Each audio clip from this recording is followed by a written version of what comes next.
Hello guys and gals, it is Soulfax here and welcome to another episode of Mondays with Soulfax, actually on a Monday.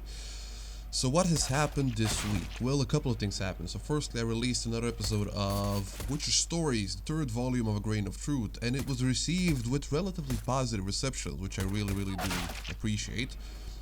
I myself am relatively happy with this episode for a couple of reasons. So firstly, I was dreading making this episode. I have to admit that, I was dreading making it because, well, there are a couple of reasons for that. So firstly, there's a lot of dialogue in this part of the story. And if you don't know what I'm talking about, what story, the Grain of Truth, this whole series and the whole Witcher story, is the idea behind that is basically I am taking the stories found in the novels written by Andrzej Sapkowski, who is the writer and the producer, excuse me, not a writer, who is the author behind the novels on which the video games The Witcher 1, Witcher 2 and Witcher 3 are based. And he made, so far, he made 3 collections of short stories and 5 novels, if I am correct. I think I am correct.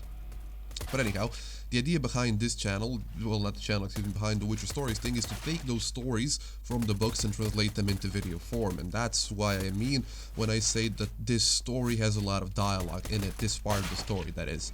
Okay, now that I've gone off track, let's get back to track. The second reason why I dreaded making this video is because, well, because there's a lot of dialogue, there is not a lot of options to make certain scenes or make different scenes look a little bit better, because what is happening in the books is there's 2 people just talking, and the dialogue needs to be entertaining enough for you to be able to transcend the fact that there is just basically 2 people on the screen for, I don't know, 55, maybe 60% of this video. So yeah, but in the end it turned out great because I was able to mix up all the scenes that I had, even though I did need to repeat a couple of scenes, visually that is, to get the desired effect. I was managed to mix it up enough so it doesn't seem stale and boring, and I am relatively happy with it, and I hope you guys are as well. But judging from the views and from the likes and from stuff like that, it has been relatively well received, and I really do appreciate that. Another thing that I should probably note is how I measure whether or not my videos have been positively received. So firstly, there's of course the views, but the views don't really mean much, because when somebody clicks on a video, no matter how long they stay, or even if the video itself starts loading and starts playing, the video gets ticked 1 single view. So the view parameter isn't really very clear or very good for measuring how satisfied your quote-unquote customers are with your product. Now secondly, did I just say how satisfied your customers are with your product? Oh my god, that's some new level of bullshittery specific for me. Okay, now the second parameter could be likes. So this video, I think, has 100 and something tiny views, 105 or 6 views, and has 8 likes. So that is a little below 10% of the people who watch the video. Let's say 8% of the people who watch the video like the video. Now, you again might think that that is not a whole lot. That is a whole lot, because if you look at other people's videos, let's say there's a video around 1 million views, it's probably not going to have more than 100,000 likes. It's most definitely not going to have more than 100,000 likes, unless the person in the video himself is a person who begs for likes. Then it's probably not going to have more than 100,000 likes. So around the 10% ratio is usual from what I've seen for good content on YouTube. But the third parameter, the one that I take to heart the most, is the audience retention parameter. What it is basically YouTube tells you on average how much of the video a person watched, and you can just check it out on, well, you can't check it out because you probably don't have a channel, but if you do have a channel, if you have videos, you can check it out in your analytics page. And so just for comparison, the last episode of Witcher's, not Witcher lore, excuse me, of Witcher Story had a average view duration of only 1 minute and 35 seconds. Now that is absolutely pathetic, in my opinion, for my video, because, well, yeah, I'm not very happy with that. And that kind of tells me that people were not very happy with that video, or with just the beginning of that video.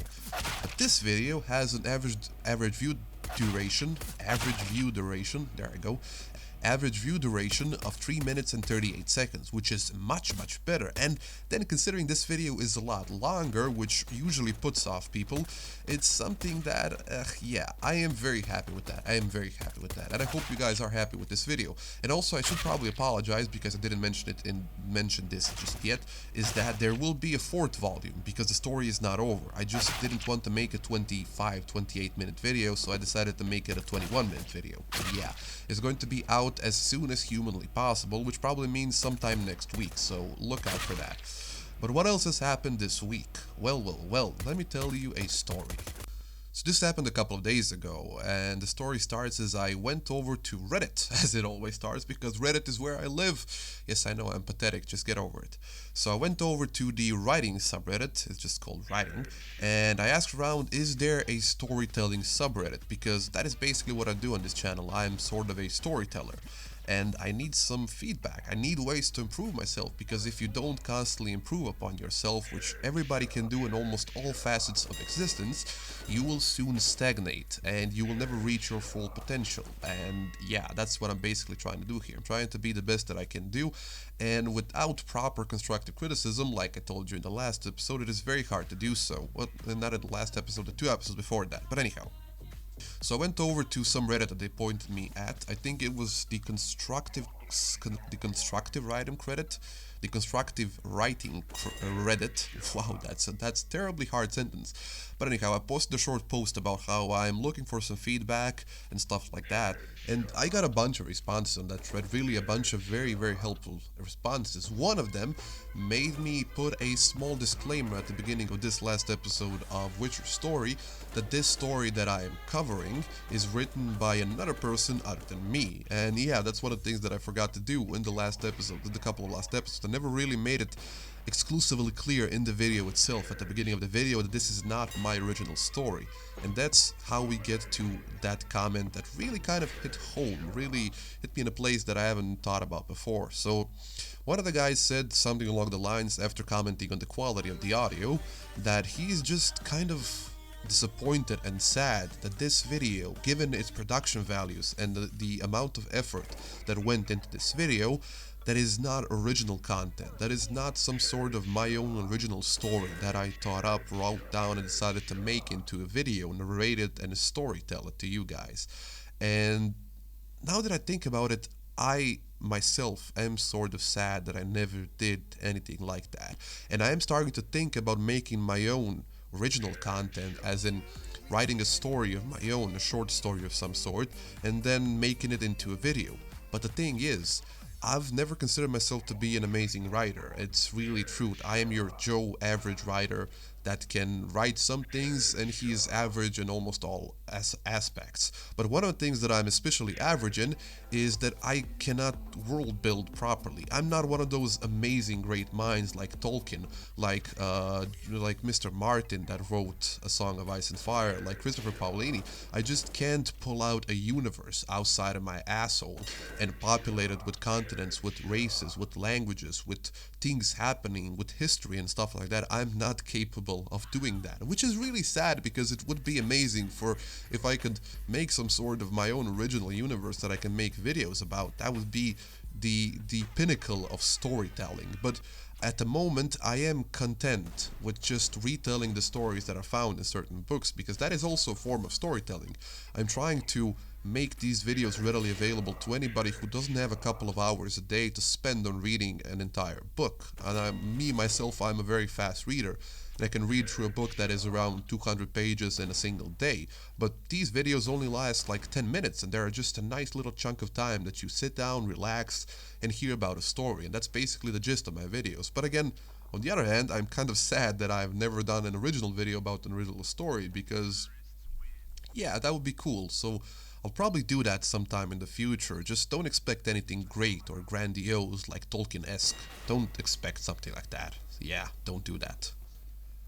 And yeah, that's basically it for this video. Just to end this video, I want to again thank you all for watching, and if you watched any of my videos other than on Mondays with Soulfax, or this video in particular. If you watched any other of my videos, I hope you really enjoyed them, and I hope I will see you again someday. This is a weird outro, really. Yeah, it's a very weird outro. Anyhow, my name has been Soulfax. Hope you enjoyed the video, and I will see you next time.